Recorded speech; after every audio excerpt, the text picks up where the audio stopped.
Scorpio, and welcome to your weekly tarot reading. This will take you from the 8th to the 15th, and this is a bit of a straightforward reading, Scorpio, actually, which is great. What's interesting is you're my fourth reading and everyone's got the Six of Swords cards so far. That sort of feeling of moving from one place to the other. You probably know Venus has gone retrograde. So that sort of feeling of diving deep within, okay? Making amends, healing, renewing intimacy. A very, very powerful couple of months it's going to be, actually. So, what lies behind you is the Chariot card. The Chariot card's a vehicle that tends to propel our lives forward, okay? It can be Cancer, or it can just be there's been some sort of movement, some sort of breakthrough, some sort of change. There's going to be a lot of this for you, Scorpio. It's definitely going to be the next 6 weeks, the next 2 months. All the energy is really about your sign, okay? So, your gift is the beautiful Ace of Wands, okay? So this could be the renewal of passion, or there's some fantastic creative new beginning happening. This is the seed of creation, breaking through, been put in your hands, and what you do with it is the power that you have, okay?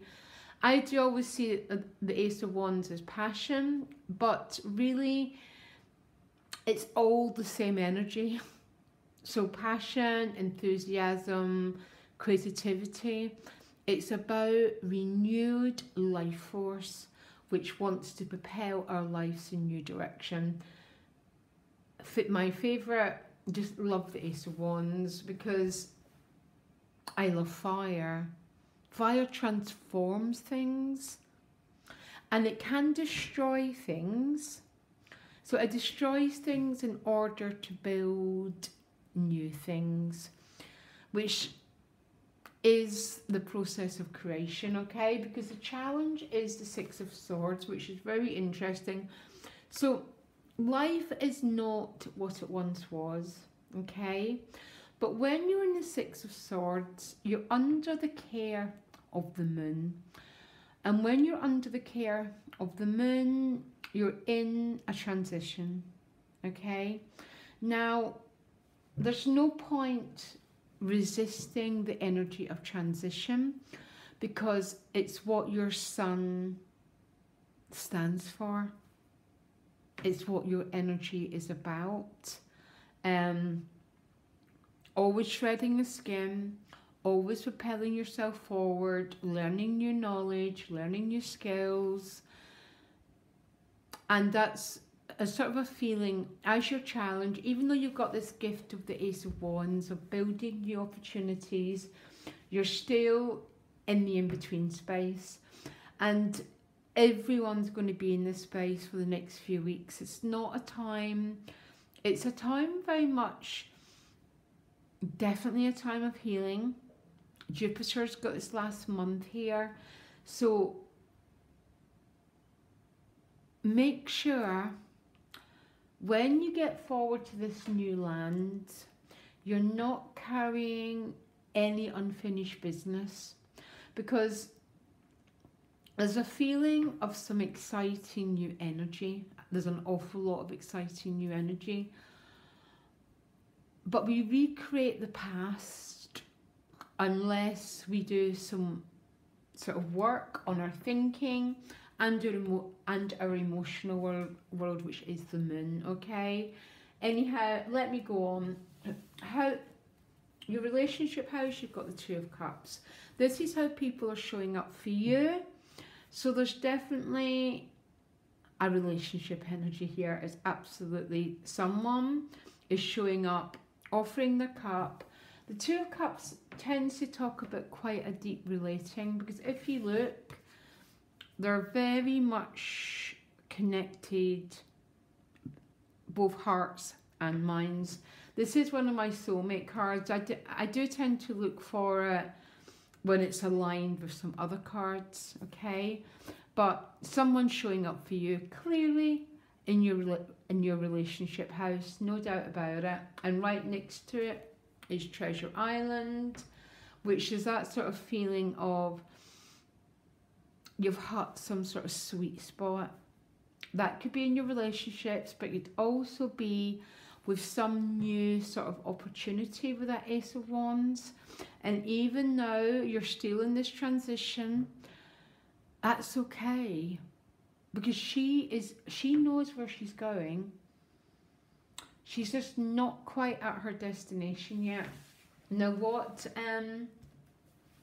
your overall energy is the Knight of Cups, and it's right next to the Two of Cups in your relationship sector.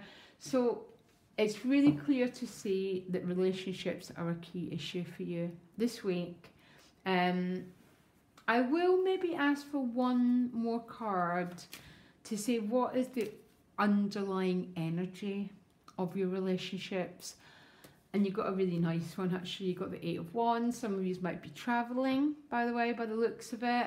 But there's a lot of communication.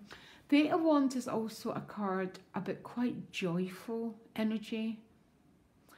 And I really would like my Scorpio friends to experience this lovely, joyful energy.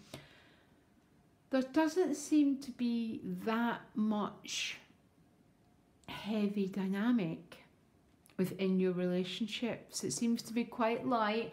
The Knight of Cups isn't the most serious of the cards, okay?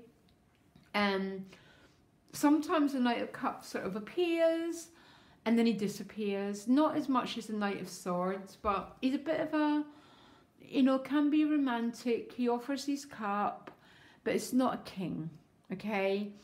And it's not the King of Pentacles. So quite flirtatious, but you know what? This is good enough, guys. This is a really, really nice combination of cards. And see, sometimes in life, it's just about enjoying it. That's what my advice would be.